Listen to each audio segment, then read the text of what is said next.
కనుక ఆయన సిలువలో మరణించారు, ప్రాణం పెట్టారు. అందుకే అంటున్నాడు చూడండి హెబ్రీల్లో, ఒక్క అర్పణ చేశారు. ఆయన ప్రాణం అర్పించారు. ఈయన పరిశుద్ధపరచబడి ఆయన సదాకాలకు మనల్ని కూడా ఎవరైతే యాక్సెప్ట్ చేస్తారో, ఎవరైతే అంగీకరిస్తారో, అవును ప్రభా నా కోసం కూడా చనిపోయావు, నా కోసమే చనిపోయావు, నా పాపాన్ని తీసుకుని వెళ్ళి సిలువలో యాగం చేశావు, నాకు విడుదల ఇచ్చావు అని మనం ఎప్పుడైతే మనం అంగీకరిస్తామో మనం సంపూర్ణంగా చేయటానికి సదాకాలం తోడుగా ఉంటాడంట. కాబట్టి సంపూర్ణతకి వెళ్ళే విషయం మనం మాట్లాడుకుంటున్నాం. ప్రభుని అంగీకరించి నాకు అలాగా ఉండకూడదు, ప్రభు రాబోతున్నారు, దినం ఎదగాలి, ఎదగకపోతే మనం ఏదో అనారోగ్య పరిస్థితిలో ఉన్నట్లే అనుకున్నాం. అలా కాకుండా దినం ఎదగాలంటే ఎలాగ దేవునికి మరి సన్నిహితంగా ఉండాలో మనం మాట్లాడుకుంటూ వస్తున్నాం. కాబట్టి పరిపూర్ణం అవటానికి మనం ఏ విషయాల్లో మనం ముందుకు వెళ్ళే, ఒకటి ఏకాంత సమయం ఆయనతో గడపాలనుకున్నాం, రెండవదిగా ఆయన మాట వినాలి అనుకున్నాం, మూడవదిగా ఆయన చిత్తమును కూడా మనం చేయాలి అని అనుకున్నాం. ఆయనకి ఇష్టమైనది ఏంటి అంటే ఆయన సువార్త ప్రకటించడమే, ఆయనకి ఇష్టంగా జీవించడం, అంతేకాదు ఆయన్ని ఘనపరచడం. చూడండి, ఎక్కడైనా సరే క్రిస్టియన్ బిడ్డలు, దేవుని బిడ్డలు, దేవుని కలిగిన బిడ్డలు మనకు ఆఫీసులో ఉన్నారనుకోండి, లేకపోతే ప్రత్యేకమైన స్థలాలలో ఉన్నారు, వీళ్ళు దేవుని బిడ్డలండి, అమ్మ వీళ్ళు అసలు అబద్ధాలు అటండి, వీళ్ళు అమ్మ ఆయన చాలా చాలా నీతిమంతులండి, వాళ్ళు చెప్పారంటే మాట అంటే మాటేనండి, అంటే దేవుని మహిమపరుస్తున్నాం. అక్కడ దేవుడు ఎంత హెచ్చింపబడుతున్నారు, ఆయనకి ఎంత ఘనత, ఆయనకి ఎంత సంతోషము. ప్రియమైనటువంటి వాళ్ళ సంపూర్ణతలకు ఎదగటం అంటే ఏదన్నమాట, దేవునికి ఇష్టమైన వారంగా ఆయనకి ఎంత ఘనత తెస్తున్నా. మనం ఏం చేయక్కర్లా. మరి చూడండి, మన పరిస్థితులను బట్టి మనం ఉన్న స్థలంలో ఆయన కోసం నమ్మకంగా జీవించినప్పుడు, మన మాట అంటే మాటే, పని అంటే పనే, టైం అంటే టైమే. మనకి ఇష్టం తిన్నప్పుడు అమ్మ వాళ్ళు చాలా కరెక్ట్ అండి, వాళ్ళు చాలా అసలు మాట తప్పరండి, వాళ్ళకి క్రీస్తులండి అని చెప్పి మనల్ని మాట్లాడుకుంటారనమాట. అంటే దేవునికి అప్పుడు ఎంత సంతోషించేవారుగా ఉంటారు. మనం మాట్లాడుకుంటున్నాం, ఏమనుకుంటున్నాం, సంపూర్ణతలోకి వెళ్ళాలంటే ఆయనతో ఏకాంతంగా మనం ఉన్నప్పుడు ఆయన చిత్తాన్ని తెలియజేస్తారని, ఆయన చిత్తాన్ని చేయడానికి మన జీవితాలు మనం సమర్పించుకోవాలని, అంతేకాదు ఆయన ఇష్టం ఏంటి అంటే నశించిపోతున్న వారి భారం కలిగి మనం ఆ విషయాన్ని వారికి చెప్పాలి అని, మనం ఏదైతే పొందుకున్నామో మిగిలిన ప్రజలకు చెప్పాలి, అందుకే మనకు 1 సంవత్సరం మళ్ళీ ఇచ్చారు ప్రభు అని. ఆ తర్వాత ఆయనకి ఇష్టం, ఆయనకి మహిమ తెచ్చే వారంగా ఉండాలి. ఎప్పుడైనా చూడండి, మనం అనుకున్నాం కదా గతంలో కూడా, మన బిడ్డలు క్లాస్ ఫస్ట్ వచ్చారు, కాలేజీ ఫస్ట్ వచ్చారు, స్కూల్ ఫస్ట్ వచ్చారు అన్నప్పుడు మనకి ఎంతో అతిశయం, మనకి ఎంతో గర్వం. మా అబ్బాయి మా ఫస్ట్ ఇంకా మేడం ఫస్ట్ అండి, మీ వాడు ఎప్పుడు మీ వాడికే వస్తుందండి. నిజంగా మా రెండో వాడు పాల్ విజయ్, మా మేడం గారు ఫోన్ చేసేది ఒకసారి నాకు, మేడం మీరు మీ వాడికి ఫస్ట్ ర్యాంక్ 50 out of 50, మీకు వాడికే వస్తుందండి, కొంచెం అవతల వాళ్ళు కొద్దిగా వ్యసన పెడుతున్నారండి, కొంచెం ఈసారి సెకండ్ ర్యాంక్ ఇచ్చి వాడికి ఫస్ట్ వేరే వాడికి ఇస్తాను. నిజంగా లిటిల్గా అంటే ఏంటి, దేవునికి మహిమ, దేవుని బిడ్డలు, దేవుని సేవకుల బిడ్డలు అనగా ప్రియమైనటువంటి వారు దేవుని మహిమ పొందాలి. అది మూడవదిగా మనం మాట్లాడుకుంటూ వస్తున్నాం. తర్వాత పరిపూర్ణం ఒకటాకి ఆయనతో దినదినము ఏర్చుండాలి అంటే మొదటిగా ఆయనకు లోబడుట ద్వారా. ఎలా పరిపూర్ణం అవుతాం? పరిపూర్ణలు అవ్వాలని మనం మాట్లాడుకుంటూ వస్తున్నాం కదా. ఎలా పరిపూర్ణం అవుతాం, ఎలా సంపూర్ణం ఏంటంటే ఆయనకి లోబడట ద్వారా. చూడండి, మనం చెప్పారు కదా దేవుని చిత్తం, మరి చెప్తున్నారు కదా, మనం ప్రార్థన చేసుకుంటున్నప్పుడు, మన వాక్యం చదువుకుంటున్నప్పుడు, ఇలా ఉండమ్మా, ఇలా చేయి, ఇది నా చిత్తం, ఇది నాకు ఇష్టం అని చెప్పి మనకు చెప్తున్నారు కదా. అప్పుడు మనం ఏం చేయాలంటే దేవునికి లోబడాలి, ఆయన చెప్పిన మాట వినాలి. మనం అనుకున్నాం కదా, భర్తలో మరి ప్రేమించాలని, భార్య లోబడాలని. లోబడటన్నప్పుడు దేవుడు ఏంటంటే మనం కూడా అలాగా లోబడి జీవించినప్పుడు ఆయన చాలా సంతోషించేవారుగా ఉంటారు. చూడండి, ద్వితీయోపదేశకాండంలో చూస్తే 13వ అధ్యాయము 4వ వచనంలో చూస్తే చూడండి, దేవుని వాక్యం అని సెలవిస్తా ఉన్నాడు, మీరు మీ దేవుడైన యెహోవాకు లోబడి ఆయనకే భయపడి ఆయన ఆజ్ఞలను అనుసరించి ఆయన మాట విని ఆయనను సేవించి. ఎంత చక్కగా, ఇంకా వేరే ఆప్షన్ లేదు. ఇశ్రాయేలు ప్రజలారా, మీరు మీ దేవుడైన యెహోవాకు లోబడి ఆయనకే భయపడి ఆయన ఆజ్ఞలను అనుసరించి ఆయన మాట విని ఆయనను సేవించి ఆయన హత్తుకొని ఉండవలెను. మనం పరిపూర్ణం ఎలా అవుతాము అంటే మనం ఇన్ని చేయాలన్నమాట. చూడండి ఎంత దేవుని వాక్యం స్పష్టంగా, దేవుడని యెహోవాని ఆయనకి లోబడాలి. ఆయనకి లోబడాలి అంటే ఆయన చెప్పినట్టుగా మనం చెయ్యాలి. ఆయన చెప్పినప్పుడు చూడండి, భార్య భర్తకు లోబడాలంటే భర్త గారు చెప్పినట్టుగా భార్య చెయ్యాలి, అప్పుడే ఆయన లోబడినట్టు, మాట విన్నట్టు. అలా కాకుండా ఈయన ఒకటి చెప్తా ఉంటే ఈమె ఇంకోటి చేస్తుంది అనుకో, అది లోబడినట్టు అవుతుంది. దానివల్ల డిస్కషన్స్ వచ్చేస్తాయి ఇంట్లో. అలాగే ఇక్కడ దేవుని వాక్యం ఏమైనా సెలవిస్తుందంటే, నీ దేవుని మాటకి లోబడి, మనకు దేవుడు మనకు తెలియజేసినప్పుడు ఏం చేయమంటున్నారు, ఎక్కడికి వెళ్ళమంటున్నారు, ఎలా జీవించమంటున్నారు, ఎలా ఉండమంటున్నారు, దేవుడు మనకు చెప్పినట్టు దేవుని వాక్యానుసారంగా మనం జీవించాలి. అప్పుడు మనల్ని దేవుడు దీవించేవాడుగా ఉంటాడు. ఎస్తేరు 2:20 కూడా చూస్తే దేవుని వాక్యం ఇక్కడ ఏమని సెలవిస్తా ఉందంటే, మరి మహారాణి అయ్యిందంటే ఊరికి అవ్వలేదు. తల్లి తండ్రి లేకపోయినా వాళ్ళ బాబాయ్ గారు పెంపకంలో చక్కగా పెరిగి విధేయురాలై, 2వ అధ్యాయం 20వ వచనంలో చూస్తే చూడండి ఇక్కడ దేవుని వాక్యం, ఎస్తేరు మొర్దెకై యొక్క పోషణ మందున్న కాలమున చేసినట్టుగానే ఇప్పుడును అతని మాటకు ఆమె లోబడుచుండెను. దేవుని మాటకు లోబడుట ఎలాగా? మనం సంపూర్ణం అవ్వాలంటే దేవునికి లోబడి ఉండాలి, ఆయన చెప్పినట్టు లోబడాలని మనం మాట్లాడుకుంటూ వస్తున్నాం. ఇక్కడ ఎస్తేరు కూడా మరి తల్లిదండ్రులు లేనిది అయినా సరే వాళ్ళ బాబాయ్ పెంచారు, ఆయన మొర్దెకై గారు ఆయన కొన్ని విషయాలు చెప్పారు. నువ్వు ఇలా ఉండమ్మా, అలా ఉండమ్మా, అప్పుడే నీకు మరి మంచి స్థితి వస్తుంది, మంచి లైఫ్ వస్తుంది, మరి దేవుడు నిన్ను దీవిస్తాడని ఎన్ని చెప్పుంటారో. అక్కడికి వెళ్ళినా సరే ఆమె మరి దేవుని దయలో రాణిగారు అయ్యింది, ఎన్నుకోబడింది, అక్కడికి వెళ్ళింది. అయినా సరే అంటున్నాడు ఇక్కడ చూడండి, ఎస్తేరు మొర్దెకై యొక్క పోషణ పొందిన కాలం చేసినట్టుగానే ఇప్పుడు కూడా అతని మాటకు ఆమె లోబడి ఉండెను. ఏమిటంటే వారు లోబడి ఉండటం ద్వారా అతనికి ఎంత ఉన్నత స్థితి వచ్చింది. ఉన్నత స్థితిని అన్నిటికంటే కూడా ఒక రాణిగా అన్నీ ఉంటే ఉండొచ్చు, కానీ తన జనాంగమును రక్షించుకునేటువంటి భాగ్యం దొరికింది. సామాన్యురాలు చూడండి, తన జనాంగాన్ని, యూదా జనాంగం అంతని రక్షించడానికి ఒక సాధనంగా పనిముట్టుగా వాడుకున్నాడు దేవుడు. ఎంత గొప్ప విషయం అండి, సామాన్య విషయమా?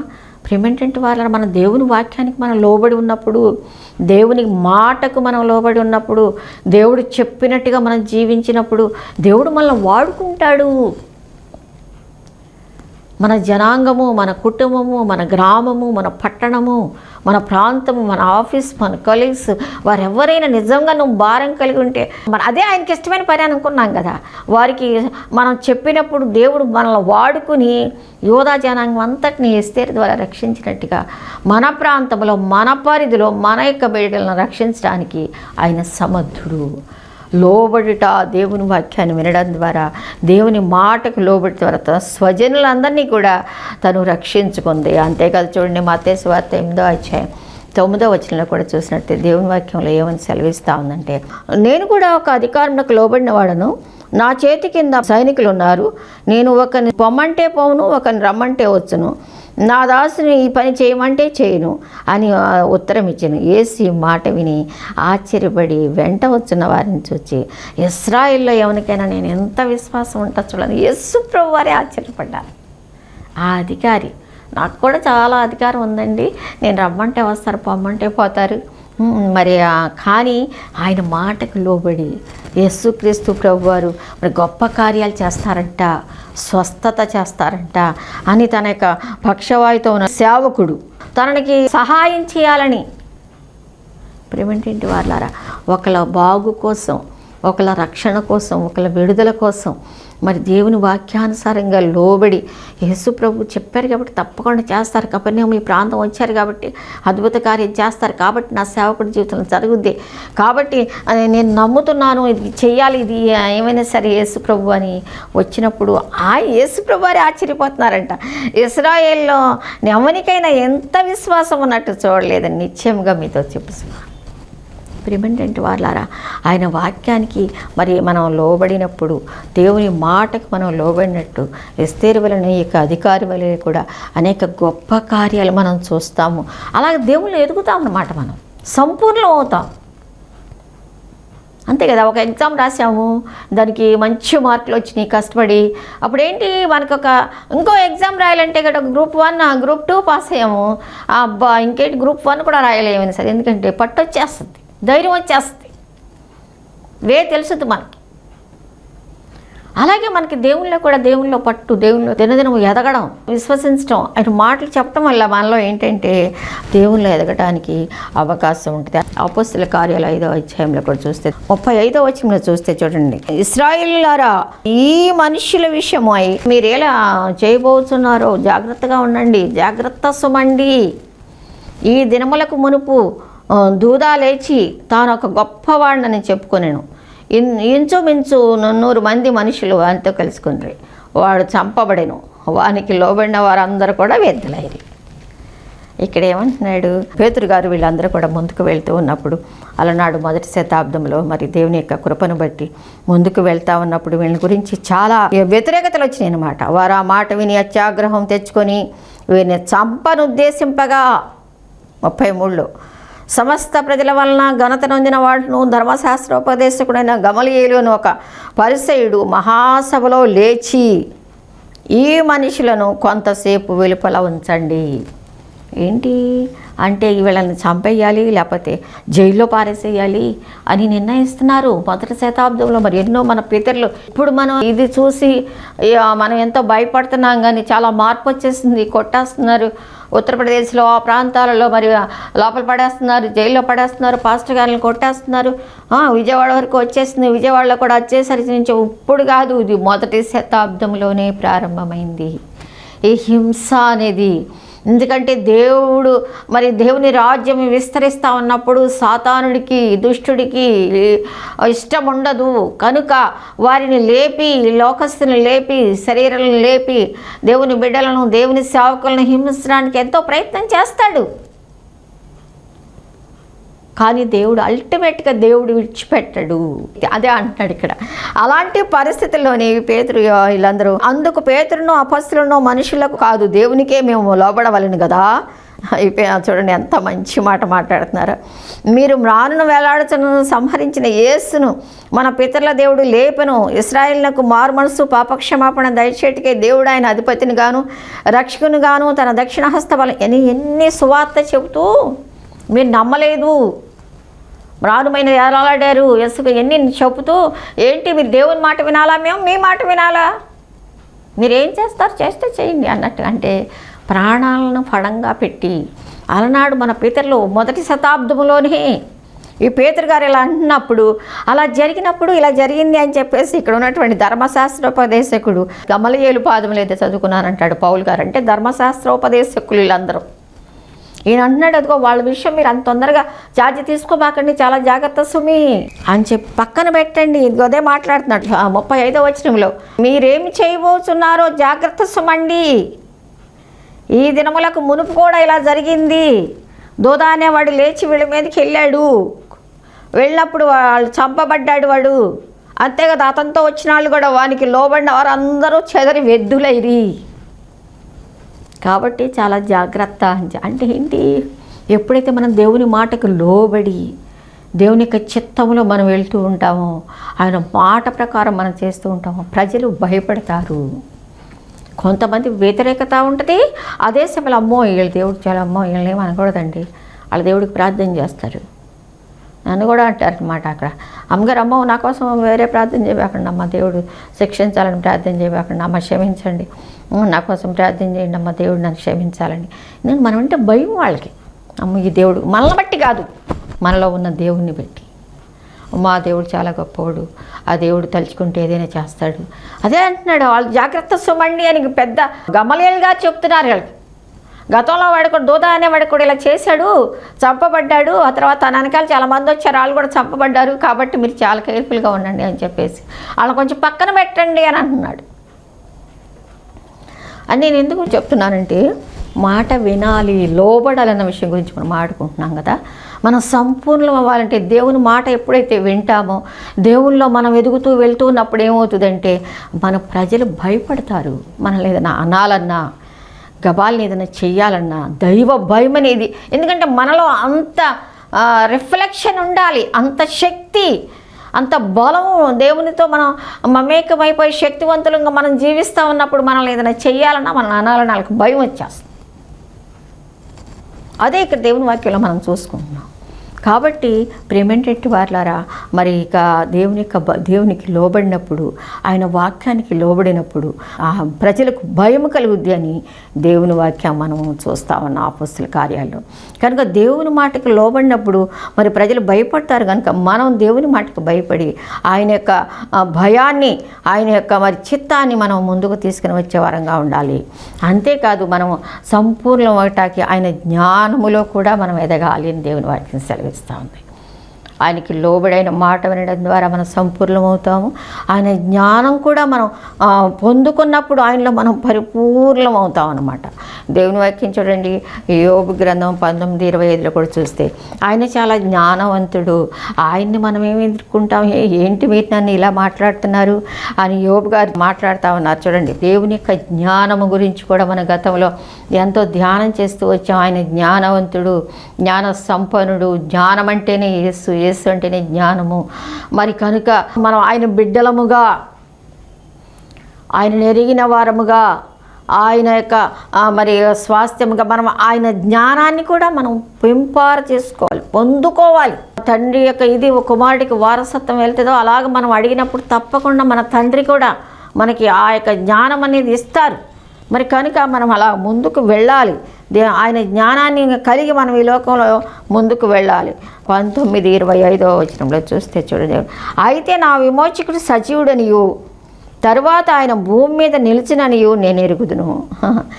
యోబు గారి సంగతి అంతా మనకు తెలుసు. చాలా కష్టాలు వచ్చినాయి కదా, ఇవన్నీ జరగనివి కాక నా భార్య ఎందుకు దేవుడిని దూషించి మరణం కారాదు, ఎందుకయ్యా నువ్వు అట్ట దేవుడు అంటావు, ఒళ్ళంతా పురుగులు పడిపోయి అట్ట అయిపోయి కురుపులు అయిపోతే అందరూ 10 మంది కుమారులు చచ్చిపోయారు, ఆస్తి అంతా పోయింది, అన్నీ పోయినాయి, ఇంకా దేవుడిని విడవేంటి అని చెప్పేసి కట్టుకున్న భార్య కూడా అన్నా కూడా చివరికి స్నేహితులు కూడా రకరకాలుగా మాట్లాడి కూడా ఎంత మంచి దేవుని జ్ఞానము.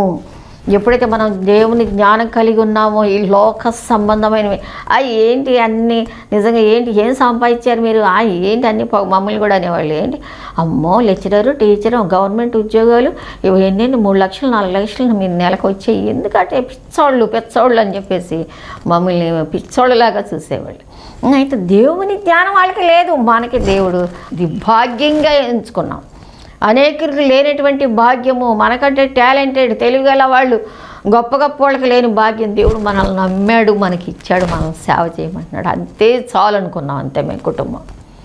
చాలాసార్లు మొన్న కూడా చెప్పాను, ఫస్ట్ మనం మాడుకుంటాం, హనీమూన్కి వెళ్తాం, మాడుకుంటాం, మన కుటుంబం మనం ఎట్లా ముందుకు వెళ్ళాలని మనం ఫస్టే మా పాస్టర్ గారు చెప్పారు, అమ్మ మనం దేవుని సేవ చేయాలి. దేవుని స్తోత్రం. నేను కూడా దేవుడు అంటే నాకు ఇష్టం కాబట్టి, దేవుడు నాతో మాట్లాడాడు కాబట్టి నేను సంతోషంగా ఓకే అలాగే అంతకంటే భాగ్యం ఏముందండి అని. ప్రియమేంటంటే వాళ్ళ ఎందుకు నేను చెప్తున్నానంటే, యోబు గారికి అన్ని కష్టాలు వచ్చినా సరే ఏమంటున్నాడు, అయితే నా విమోచకుడు మాత్రం సజీవుడు, తరువాత ఆయన భూమి మీద నిలిచిననియు నేను ఎరుగుదును. ఎంత గొప్ప విశ్వాసం అండి అసలు. అలాంటి విశ్వాసం మనం కలిగి నన్ను విమోచించిన వాడు సజీవుడు, ఆయన ఎప్పుడు సజీవుడే, ఆయన ఎప్పుడు బ్రతికే ఉన్నాడు, నిన్న నేడు నిరంతరము ఉన్నాడు. ఒకవేళ నా పరిస్థితులు ఇలా వచ్చినాయేమో అయినా సరే ఆయన మాత్రం సజీవుడే అని చెప్పేసి తరువాత ఆయన భూమి మీదకి వస్తాడు, నన్ను తీసుకుని వెళ్తాడు, భూమి మీద పరిపాలన చేస్తాడు, 1000 ఏళ్ల పరిపాలన చేస్తాడు. కాబట్టి నిల్చున్నాను నేను ఎరుగుదును. అది దైవజ్ఞానం అంటే. దేవుని జ్ఞానం అంటే మనకు అల్టిమేట్గా మనం ఇప్పుడు దేవుని నమ్ముకున్నాం, ఏంటి ఎన్ని బాధలు, ఎన్ని కష్టాలు, ఎన్ని రోగాలు, ఇది కాదు. అస్సలు నిత్య మహిమ గురించి, దేవుని రాజ్యము గురించి, ఆయన ప్రేమ గురించి, ఆయన సమర్పణ, ఆయన జ్ఞానాన్ని మనం కలిగి ఉండాలి. ప్రియమేంటంటే వారు యోబు గారు ఇక్కడ కలిగి ఉన్నారు, అందుకే ఆయన మనం జ్ఞాపకం చేసుకున్నాం. అలాగే యోహాను సువార్త 4:41 కూడా చూస్తే చూడండి, ఆయన మాటలు వినినందున ఇంకనూ అనేకులు నమ్మి ఆ స్త్రీని చూచి, ఇక మీదట నీవు చెప్పిన మాటను బట్టి కాక మా మట్టుకు మేమే విని ఈయన నిజముగా లోకరక్షకుడు అని తెలుసుకొని నమ్ముచున్నామనిది. అది దేవుని జ్ఞానం అంటే. సమరస్త్రీ దగ్గరికి వెళ్ళి ఒంటరిగా ఉన్నప్పుడు కూడా ఆ ఒక్కదాని కోసం అక్కడికి వెళ్ళి బావి దగ్గరికి వెళ్ళి మాట్లాడారు కదా, యేసు ప్రభువు వారు సమరస్త్రీ బద్దలు కొట్టబడింది, దేవుని తెలుసుకుంది, నిజంగా నువ్వు రక్షకుడు అని అంతే అని ఊర్లో పరిగెత్తుకొని వెళ్ళి నేను చేసినవన్నీ నాతో చెప్పిన ఈయన చూడండి అని చెప్పేసి సువార్త ప్రకటించి అదే దేవుని జ్ఞానం అంటే. ఆ జ్ఞానం ముందు మనం కలిగి ఉండాలి. అప్పుడు వీళ్ళందరూ అంటున్నారు, స్త్రీలు ఆయన మాటలు విన్నందున ఇంకను అనేకులు నమ్మి ఆ స్త్రీని చూసి, ఇక మీదట నీవు చెప్పిన దాన్ని బట్టి కాదు, మా మట్టుకు మేమే విని ఈయన నిజముగా లోకరక్షకుడు. ప్రియమైనటువంటి వారలారా, లోకరక్షకుడు అన్న విషయాన్ని మనం తెలుసుకోవడమే జ్ఞానము. అదే దేవుని జ్ఞానము. కనుక మరి ఆ సామాన్యమైన స్త్రీ వెళ్ళి మరి దేవుడు ఎప్పుడైతే ఆమె హృదయాన్ని తెరిచాడో, నేను చేసినవని నాతో చెప్తున్నాడు ఏంటి ఈయన నిజంగా లోకరక్షకుడే, ఈయన దేవుడే అని చెప్పి ఎప్పుడైతే విశ్వసించి వెళ్ళిపోయి ఆ ఊర్లోకి వెళ్ళిపోయి ఆ కొండ అక్కడ పారేసి అందరితో చెప్తుందో, వాళ్ళందరూ కూడా నువ్వు చెప్పిన దాన్ని బట్టి ఓకే, కానీ మేము చూసి ఆయన మాటలు విని ఆయన లోకరక్షకుడు అని నమ్ముతున్నాం అని చెప్పేసి సాక్ష్యం ఇచ్చారు. ప్రియమైనటువంటి వారలారా, అటువంటి దేవుని యొక్క జ్ఞానాన్ని మనం కలిగి ఉండాలి. అదే దేవుని యొక్క జ్ఞానం అంటే. అలాగే రోమాపత్రిక 8:8 కూడా చూసినట్టే దేవుని వాక్యం ఏమని సెలవిస్తూ ఉందంటే, దేవుని ప్రేమించే వారికి అనగా ఆయన సంకల్పము చొప్పున పిలువబడిన వారికి మేలు కలుగుటకై సమస్తమును సమకూడి జరుగుచున్నవని ఎరుగుదుము. ఎందుకంటే ప్రేమేంటంటే వాళ్ళారా, చూడండి దేవుని వాక్యం ఏమని రాయబడి ఉంది, దేవుని ప్రేమించు వారికి అనగా ఆయన సంకల్పము చొప్పున పిలువబడిన వారికి మేలు కలుగుటే సమస్తము సమకూడి జరుగుచున్నవి. మనం అనుకుంటాం మన జీవితంలో ప్రభు ఏంటి ఇలా జరిగిపోతుంది, ఇలా జరుగుద్ది అనుకోలేదు, అసలు నేను ఇలా అనుకోలేదు ప్రభు ఏంటి అంటే, దేవుని జ్ఞానం ఏంటంటే దేవుని చిత్తం కాకుండా, దేవుని ఇష్టం కాకుండా నాకేమీ జరగదు. ఏదైనా ఆయన చిత్తములో ఉన్నాను, ఆయన ఏర్పాట్లో ఉన్నాను, ఆయన ఉద్దేశంలో ఉన్నాను కాబట్టి దేవుడు గొప్ప కార్యం చేస్తాడు అని దేవుని సంకల్పము చొప్పున జరుగుద్ది. అది జ్ఞానం. మనం అనుకుంటాం ఏంటిలో జరిగిపోతుంది అనుకుంటాం. దేవుని ప్రేమించే వారికి అంటే మనం కలవరపడక్కర్లే. నువ్వు నిజంగా దేవుని ప్రేమ కలిగి ఉంటే ఆయన సంకల్పము చొప్పున పిలువబడిన వారికి, ఆయన కోసం పిలువబడిన వారు, ప్రత్యేకింపబడిన వారు. చాలాసార్లు అంత తిరగబడిపోద్ది. ఎప్పుడైతే దేవునికి సమర్పించుకుని దేవుని సేవకు మనం వస్తామో మన జీవితాలు అన్నీ తిరగబడిపోతాయి అన్నమాట. మనం అనుకోం. కానీ అలాంటప్పుడు మనం కంగారు పడకూడదు. ఆయన చిత్తంలో ఉన్నాం, ఆయన ఇష్టంలో ఉన్నాం, ఆయన దాటి రావాలి మనకు శ్రమ అని. కనుక సమకూడి మేలు కోసమే జరుగుతున్నాయి అని చెప్పి మనం గ్రహించాలి. అది పరలోక జ్ఞానం, అదే దేవుని జ్ఞానం.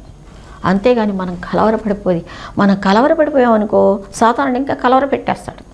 అప్పుడు ఇంకా మనం బలహీనమైపోతాం, వెనక్కి వెళ్ళిపోతాం, అప్పుడు అజ్ఞానం అయిపోద్ది. అలా అజ్ఞానులుగా ఉండకూడదు.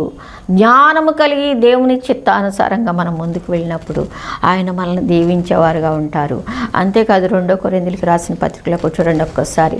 2 కొరింథీయులకు రాసిన పత్రిక 5వ అధ్యాయము 1వ వచనంలో కూడా చూస్తాం. భూమి మీద మన గుడారమైన ఈ నివాసము శిథిలమైపోయినను చేతి పని కాక దేవుని చేత కట్టబడినది నిత్యమైనదినైన నివాసము పరలోకమందు మనకున్నది. ప్రేమేంటి వారలారా, మన నివాసం పరలోకంలో ఉంది. అది మనం కలవరపడకూడదు. అది దేవుని జ్ఞానం. దేవుని జ్ఞానం కలిగి ఉన్నప్పుడు మనం కలిగి ఉండాలో మనం మాట్లాడుకుంటూ వస్తున్నాం, ఏమేమి ఉంటాయో మనం మాట్లాడుకుంటూ వస్తున్నాం. అది ఉన్నప్పుడే మనం దేవుని జ్ఞానం కలిగి ఉన్న వారంగా ఉంటాం. కాబట్టి మన నివాసం ఇది కాదు. ఎందుకంటే ఎఫెసీలో కూడా అంటే మన పౌరసత్వం పరలోకమందు ఉన్నది. కాబట్టి ఇక్కడ అతిథులు మాత్రమే కొంతకాలం ఉంటాం. ఇక్కడ నేను చెప్తుంటాను కదా, ఎప్పుడు ప్రభు పిలుస్తారో మనకు తెలియదు, ఎప్పుడు ఆయన వస్తారో ఎప్పుడు మనల్ని తీసుకుని వెళ్తారో తెలియదు. కాబట్టి మనం ఆ సంపూర్ణతలోకి ఎదగాలి. అందువల్ల మనం ఇక్కడ దేవుని యొక్క జ్ఞానంలో కూడా మనం ముందుకు వెళ్ళాలని దేవుని వాక్యం సెలవిస్తూ ఉంది. 2 తిమోతి 1వ అధ్యాయం 12వ వచనంలో కూడా చూస్తే దేవుని వాక్యం ఏమని సెలవిస్తుందో చూడండి. ఆ హేతువు చేత ఈ శ్రమలను అనుభవిస్తున్నాను కానీ నేను నమ్మిన వాని ఎరుగుదును గనుక సిగ్గుపడను. నేను నమ్మినవాడు అంటే నా దేవుడు నేను ఎరుగుదును. ఎందుకు మనం తెలుసుకున్నాం కదా చాలా ఇందాక, ఆయన నేను ఎరుగుదును కాబట్టి నేను ఈ పరిస్థితిలో ఉండి వెళ్తున్నాను, నేను సిగ్గుపడను, నేను అస్సలు సిగ్గుపడ్డాను, నా దేవుడు నాతో కూడా ఉంటాడు కనుక నేను సిగ్గుపడను. మరి కాబట్టి దేవుని వాక్యం ఏంటంటే 1 యోహాను పత్రిక 3:2లో కూడా చూస్తే, ప్రియులారా ఇప్పుడు మనము దేవుని పిల్లలమై ఉన్నాము, మనం ఇక ఏమవుదుమో అది ఇంకా ప్రత్యక్షపరచబడలేదు కానీ ఆయన ప్రత్యక్షమైనప్పుడు ఆయన ఉన్నట్టుగానే ఆయనను చూతుము, ఆయన ఉన్నట్టుగానే ఆయన చూతుము గనక ఆయనను పోలియుందుమని ఎరుగుదుము. అబ్బా ఎంత గొప్ప ఆధిక్యత అండి. పిల్లలారా, దేవుని బిడ్డలారా, కంగారు పడిపోకండి. మనం ఏమవుతామో మనకు తెలియదు కానీ మనం ఇంకా ఏమవుదామో అది ఇంకా ప్రత్యక్షపరచబడలేదు కానీ ఆయన ప్రత్యక్షమైనప్పుడు ఆయన వస్తారు, ఆయన ఉన్నట్టుగానే ఆయనను చూస్తాం. ప్రభు వస్తారు ఒక దినాన, ఆయన ఉన్నట్టుగానే మనం చూస్తాం. మనం కూడా ఆయన సారూప్యంలోకి మార్చబడతాం. అది ఇంపార్టెంట్. కాబట్టి ప్రేమేంటంటే వారలారా, మనం ఈ నిరీక్షణతోనే మనం బ్రతుకుతూ ఉన్నాం కనుక ఆయన సంపూర్ణతలోకి ఎదగాలంటే ఆయనకు లోబడి ఉండాలి, ఆయన చెప్పినట్టుగా చేయాలి, ఆయన జ్ఞానమును కలిగి. ఆయన జ్ఞానం ఇవన్నీ, ఎందుకంటే మనం ఊరికి కృంగిపోకూడదు. ఆయన జ్ఞానం మనకి ఎప్పుడైతే కలిగి ఉంటుందో మనం ఇలాగ యోబులాగా, మరి రోమిలికి రాసిన పత్రికలో లాగా మనం ఎంతో బలంగా మరి ముందుకు వెళ్ళడానికి మనం జ్ఞానం కలిగి ఉంటాము. అంతేకాదు ఆయన విశ్వాసం ఉంచడం ద్వారా కూడా, విశ్వాసమే కదండి మనం ప్రభువుని నమ్మకుండానికి ఈ రోజుకి ఇలా ఉంటున్నా అంటే మన విశ్వాసం అన్నది నిరీక్షింపబడు వాటి యొక్క నిజస్వరూపము కదా. మనకు ఒక నిరీక్షణ, ప్రభు నన్ను రక్షించారు, ప్రభు నన్ను ఈ లోకంలో నడిపిస్తున్నారు, ప్రభు నాకు తోడుగా ఉంటున్నారు, ఒక దినాన వస్తారు, నన్ను తీసుకుని వెళ్తారు, ఆయనతో కూడా ఉంచుకుంటారు, పరలోక రాజ్య పౌరుడిని నేను ఒక దినాన ఆయనతో ఉంటాను, ఆయన రాజ్యములో బంగారు వీధిలో నేను ఉంటాను, సదా ఆయనతో సంతోషంగా ఉంటానని ఒక నిరీక్షణతోనే కదా మనం బ్రతుకుతున్నాము. ఎన్ని పరిస్థితులు ప్రతికూలంగా వచ్చినా కూడా నా దేవుడు నాకున్నాడు అనేటువంటి ఒక సంతోషంతో మనం మరి విశ్వాసం కూడా చాలా మార్క్స్ వార్త 11:22 కూడా చూస్తే దేవుడు ఎన్నో అద్భుతాలు విశ్వాసం లేకుండా మరి అంటాడు. విశ్వాసం లేకుండా దేవుడికి ఇష్టలై ఉంటే అసాధ్యం అంటాడు.